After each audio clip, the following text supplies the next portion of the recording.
Hello everyone, welcome to all of you in exam guru. दोस्तों, इस वीडियो में मैं आप सभी को Indian air force group X and Y exam 2024 के लिए इंग्लिश का एक कंप्लीट मॉक टेस्ट सॉल्व करवाने वाला हूं। यह मॉक टेस्ट बिल्कुल एग्जाम पैटर्न पर बेस्ड है और इसमें जितने भी क्वेश्चंस हैं वो सारे के सारे आपके प्रीवियस ईयर के ट्रेंड को ध्यान में रखते हुए ही बनाया गया है। तो आप सभी लोग हमारे साथ इस मॉक टेस्ट को जरूर सॉल्व करें और वीडियो के लास्ट में कमेंट करके बताना कि आज आपने 20 में से टोटल कितने क्वेश्चन सही किए हैं। अगर आपकी तैयारी सही चल रही है तो इस मॉक टेस्ट में आपके मिनिमम 15 क्वेश्चन सही होने चाहिए। साथ में दोस्तों, आज के इस मॉक टेस्ट का पीडीएफ मैं अपने टेलीग्राम ग्रुप पर अपलोड कर दूंगा। एयरफोर्स 2024 एग्जाम के लिए मैंने एक नया टेलीग्राम ग्रुप बनाया है जिसका लिंक मिल जाएगा इसी वीडियो के डिस्क्रिप्शन बॉक्स में, तो आप सभी लोग उस ग्रुप को भी जरूर ज्वाइन कर लें। चलिए दोस्तों, आज का वीडियो स्टार्ट करते हैं। तो देखिए, यहाँ पर क्वेश्चन नंबर 1 से लेकर 4 तक आपके पैसेज से रिलेटेड क्वेश्चन है और पैसेज वाले क्वेश्चन हम लोग लास्ट में देखेंगे। स्टार्ट करते हैं क्वेश्चन नंबर 5 से। 5 क्वेश्चन कह रहा है कि यहाँ पर 4 वर्ड्स दिए गए हैं, इनमें से किसी एक वर्ड का ही स्पेलिंग करेक्ट है, तो आप सभी को वो करेक्ट स्पेलिंग बताना है। एकोमोडेट का करेक्ट स्पेलिंग, तो एकोमोडेट का करेक्ट स्पेलिंग हो जाएगा दोस्तों यहाँ पर ACCMODATE, यानी कि बी ऑप्शन इस क्वेश्चन का करेक्ट आंसर है।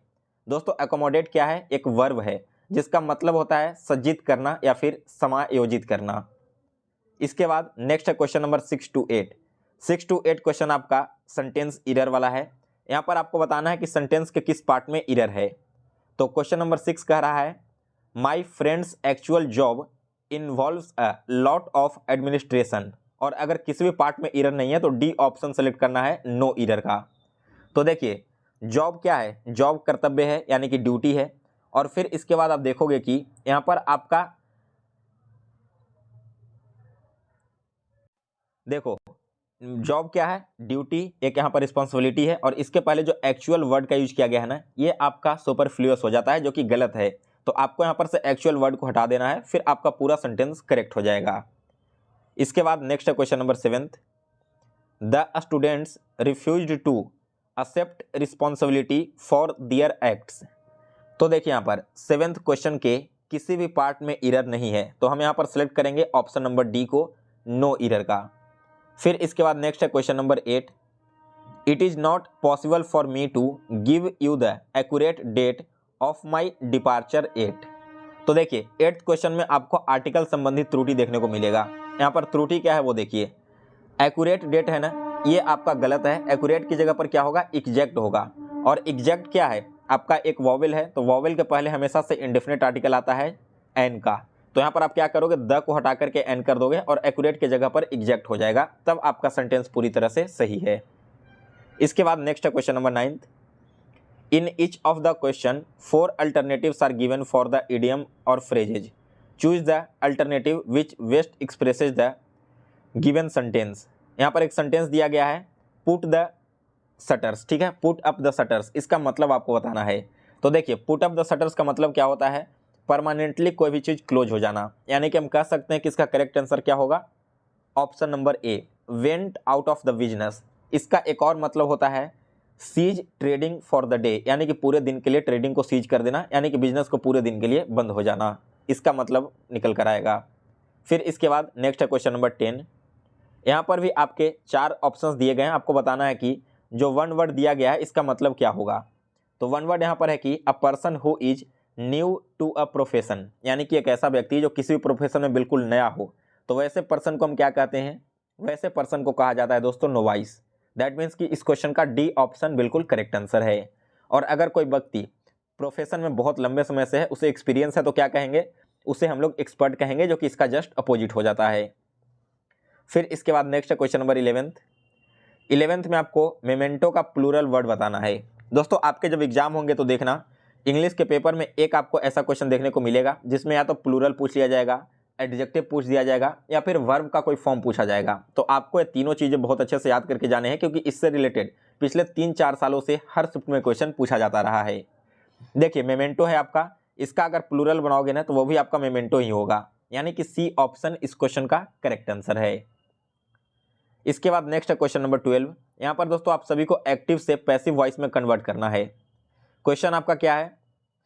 Women like men to flatter them, इसे आप सभी को पैसिव में कन्वर्ट करना है। तो पैसिव में कैसे कन्वर्ट करोगे? पैसिव में जब आप इसे कन्वर्ट करोगे तो आपका क्या हो जाएगा? Women like to be flattered by men, यानी कि इस क्वेश्चन का option number A correct answer है। बाकी सारे ऑप्शंस आपके वही रह जाएंगे। फ्लेटर का केवल आपको वर्ब का तीसरा फॉर्म कर देना है और वाई लगा करके आपको यहाँ पर ऐड कर देना है मेन को। इसके बाद अगला क्वेश्चन है आपका नरेशन का। एक बात और ध्यान रखना कि आपके एग्जाम में 2 क्वेश्चंस आएंगे, जिसमें से एक आपका वॉइस का होगा और एक आपका नरेशन का। तो दोनों बहुत ही छोटा टॉपिक है, जो बिल्कुल नए कैंडिडेट है, फ्रेश कैंडिडेट है, उन्हें बात पता नहीं होगा। आप इस टॉपिक को बहुत अच्छे से पढ़कर जाना, आपके 2 नंबर यहाँ से फ्री में मिल जाएंगे। देखिए यहाँ पर नरेशन वाला क्वेश्चन क्या है, he said I am glad to be here this evening. अब इसका जब आप चेंज करोगे नरेशन, तो देखो सबसे पहले आपका जो सेंटेंस है ना वो प्रेजेंट टेंस में है, तो इसका जब भी आप डायरेक्ट चेंज करोगे इनडायरेक्ट में तो पास्ट टेंस में हो जाएगा। ये जो आपका दिस इवनिंग है वो आपका कन्वर्ट हो जाएगा दैट इवनिंग में, और इसके साथ साथ यहाँ पर जो हेयर है दोस्तों वो आपका कन्वर्ट हो जाता है दियर में। तो करेक्ट आंसर क्या होगा इस क्वेश्चन का? इस क्वेश्चन का करेक्ट आंसर हो जाएगा आपका option number C, he said that he was glad to be there that evening. मैंने आपको क्या बताया था, प्रेजेंट से पास्ट में चेंज करना है ना, तो आपका यहाँ पर हो गया आई एम का वाज हो जाएगा, ठीक है, पास्ट में। फिर यहाँ पर आपने हेयर को देयर कर दिया और दिस इवनिंग को आपने दैट इवनिंग कर दिया। इसके बाद next question number 14th, please do not wreck the please do not wreck the flower bed, choose the bold word with the same meaning in the options. यहाँ पर rake bold किया गया है ना, तो आपको बताना है कि रेक का सिनोनिम क्या होगा या फिर उसका सिमिलर वर्ड क्या हो जाएगा। तो देखिए यहाँ पर रेक का मतलब क्या होता है, रेक का मतलब होता है दोस्तों किसी भी चीज़ को नष्ट कर देना या फिर बर्बाद कर देना। तो करेक्ट आंसर हो जाएगा इस क्वेश्चन का ऑप्शन नंबर सी। और सेंटेंस का मतलब क्या निकल कर आ रहा है इस हिसाब से, please do not break the flower bed, यानी कि जो फ्लावर बेड है ना उसे नहीं तोड़ो, ये रिक्वेस्ट किया जा रहा है। फिर है इसके बाद अगला क्वेश्चन 15 नंबर क्वेश्चन में एम्बिजियस का आप सभी को अपोजिट बताना है। तो देखिए एम्बिजियस का मतलब क्या होता है, इसका मतलब यहाँ पर हो जाएगा दोस्तों आप सभी का एक एडजेक्टिव है जिसका मतलब है अस्पष्ट रूप से, यानी कि क्लियर नहीं हो। तो अगर मैं इसके अपोजिट वर्ड की बात करूँ तो अपोजिट क्या हो जाएगा, क्लियर हो जाएगा। दैट मीन्स कि ऑप्शन नंबर ए 15th क्वेश्चन का बिल्कुल सही जवाब है। फिर है इसके बाद अगला question 16 number, fill in the gap with proper preposition. आपके एग्जाम में प्रीपोजिशन से रिलेटेड भी एक फिलर जरूर आने वाला है, तो आप लोग को प्रीपोजिशन बहुत अच्छे से पढ़कर जाना है। ऐसे ही मैं जब भी आपको मॉक टेस्ट करवाऊंगा तो जो भी आपके इंपॉर्टेंट टॉपिक होंगे वो सजेस्ट करते जाऊंगा। आप या तो उसे एक जगह अपने नोट्स में नोट डाउन करते जाना ताकि आप बाद में भूलो नहीं, या फिर आप कोशिश करना कि उसी दिन उस टॉपिक को बहुत अच्छे से कवर कर लो। क्वेश्चन देखिए क्या कह रहा है कि we stayed dash Mumbai dash 5 days. देखिए यहाँ पर 2 प्रीपोजिशन यूज करना है ना, जिसमें एक आपका टाउन का नेम है यानी कि वो मुंबई में रह रहा है, और एक आपका डिनोट कर रहा है कितने दिनों के लिए। तो जब किसी स्टेट में या फिर किसी भी प्लेस पर आपको रहना है तब आप क्या यूज करोगे, इनका यूज करोगे। और जितने दिनों के लिए यूज रहना है, जितने मंथ के लिए रहना है, उसके लिए हम लोग फॉर प्रीपोजिशन का यूज करते हैं। तो इस क्वेश्चन का राइट आंसर हो जाएगा option number B, we stayed in Mumbai for 5 days. फिर इसके बाद अगला question 17 number, fill in the gap with proper preposition. एक और प्रीपोजिशन का क्वेश्चन है, the dog is lying dash the floor. देखिए फ्लोर होता है, इसके ऊपर कुत्ता सो रहा है, तो जब ये दोनों आपस में टच हो रहे हैं ना, यहाँ पर ऑन प्रीपोजिशन का यूज किया जाएगा, यानी कि इस क्वेश्चन का राइट आंसर है ऑप्शन नंबर बी। फिर है इसके बाद अगला question 18 number, fill in the gap with proper preposition. एक और प्रीपोजिशन का क्वेश्चन यहाँ पर इंक्लूड किया गया है, he killed 2 birds dash 1 shot, यानी कि उसने 2 चिड़िया मार दिए एक ही शॉट से। तो देखिए यहाँ पर कनेक्टर क्या है, चिड़िया को मारने के लिए शॉट यूज किया जा रहा है। तो जब भी आप जिसके थ्रू यहाँ पर अपना एक्ट कर रहे हो या फिर जो भी यहाँ पर आपका एक्शन हो पा रहा है, जिसकी मदद से हो रहा है, उसे कनेक्ट करने के लिए विथ प्रीपोजिशन का यूज करते हैं। तो करेक्ट आंसर हो जाएगा इस क्वेश्चन का option number D, he killed 2 birds with 1 shot. फिर है इसके बाद अगला question 19 number, he walked dash the end of the street. तो देखिए यहाँ पर 19th क्वेश्चन का यूज किया जाएगा टू प्रीपोजिशन का, he walked to the end of the street, यानी कि वो स्ट्रीट के अंतिम छोर तक चला। और इसके बाद अगला क्वेश्चन है 20 नंबर, इसमें आप सभी को सेंटेंस को अरेंज करना है। अब ये वाला क्वेश्चन जरूरी नहीं है कि आपको हर एक शिफ्ट में देखने को मिल जाए, लेकिन अगर आपका 10 शिफ्ट में एग्जाम हो रहा है तो मानकर चलो कि 5 से 6 शिफ्ट ऐसे होंगे जहाँ पर आपको एक सेंटेंस अरेंजमेंट वाला क्वेश्चन देखने को मिल ही जाएगा। तो इस क्वेश्चन को सॉल्व करने के लिए आपको क्या करना होता है, सबसे पहले एक ऐसा सेंटेंस चूज करो जहाँ से आपका सेंटेंस स्टार्ट हो सकता है। तो देखिए, the subject taught in the gurukul varied from Sanskrit to mathematics. यहाँ पर कहा यह जा रहा है कि आपके जो गुरुकुल थे उसमें संस्कृत और मैथमेटिक्स पढ़ाया जाता था। गुरुकुल की तो अपने बात ये स्टार्ट नहीं की, तो पहला सेंटेंस ये तो हो नहीं सकता। फिर इसके बाद देखिए क्या है, Indian education has its root in the ancient ages, ये आपका हो जाएगा पहला पार्ट।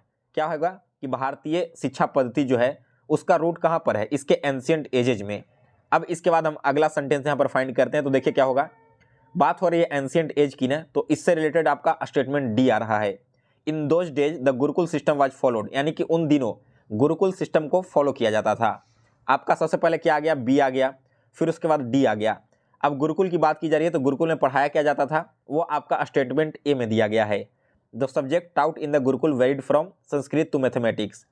और लास्ट में क्या हो जाएगा, हाउ एवर, यानी कि हालांकि this system changed when British came to India, यानी कि यह जो सिस्टम है वो चेंज हो गया। कब चेंज हुआ, जब ब्रिटिशर्स इंडिया में आ गए। तो आपका करेक्ट अरेंजमेंट होगा B D A C, option number D इस क्वेश्चन का करेक्ट आंसर है।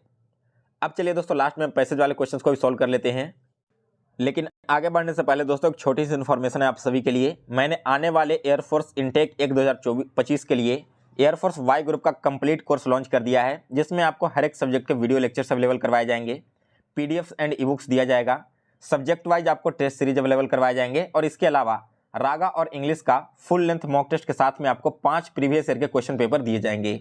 इसमें दोस्तों आपके जीके के साथ साथ में आपको कंप्लीट करंट अफेयर्स करवाऊंगा जो आपके एग्जाम में आते हैं। तो दोस्तों अगर आप इस बैच को ज्वाइन करना चाहते हो तो मेरा एग्जाम गुरु एप्लीकेशन को डाउनलोड कर लेना। उसे डाउनलोड करने का लिंक मैंने इसी वीडियो के डिस्क्रिप्शन बॉक्स में दे दिया है। और अगर आपको बैच से रिलेटेड कोई भी प्रॉब्लम हो या फिर कोई पूछना हो तो मेरा व्हाट्सअप नंबर भी वीडियो के डिस्क्रिप्शन बॉक्स में है, आप डायरेक्ट उस पर मैसेज करके मुझसे पूछ सकते हो।